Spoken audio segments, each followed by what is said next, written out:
We interviewed Joey Badass a while back, and he mentioned that he wanted to work with you. It was before you guys actually worked together.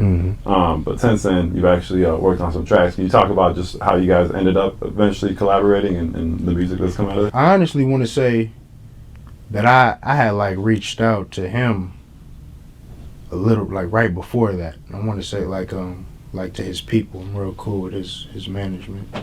And I reached out to them and I was telling them how excited I was about him.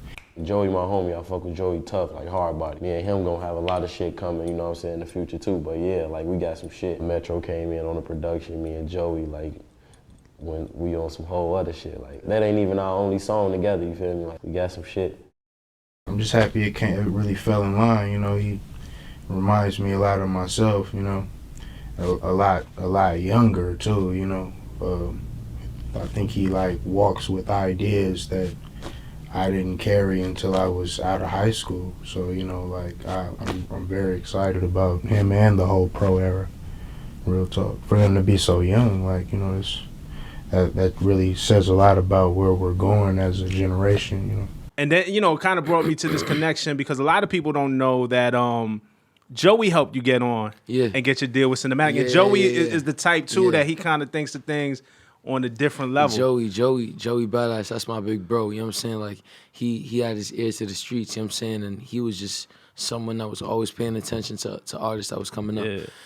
One of the other cats that's on the mixtape is Joey Badass. It seems like on that track, the way that you did your style, it actually sounded like it came out of Pro Era. Like it just really fit with the movement that they have. Yeah. Was that a situation where you were in the studio with them, or how did that track come about? Nah. DJ Hopper made the beat. So, like I said, DJ Hopper comes from those roots of hip hop. Joey, he took a heat to my music, you know what I mean? And he showed the whole Pro Era. Pro Era was rocking with me, you know what I'm saying? And Johnny Shipes took a hold of me. Johnny Shipes that's my big bro. He's the CEO of Cinematic Music Group. He signed me to Cinematic.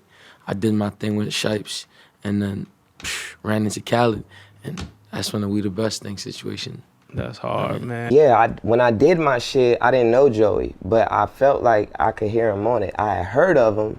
I didn't know him personally. But I had listened to some of his shit and I thought he was dope. And I thought it was like up his alley, you know what I'm saying? Up that Pro Era alley.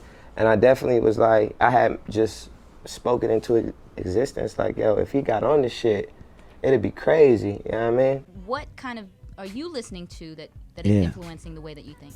You know, who I'm listening to right now, Joey Badass. Okay. Yeah, man. That dude is crazy.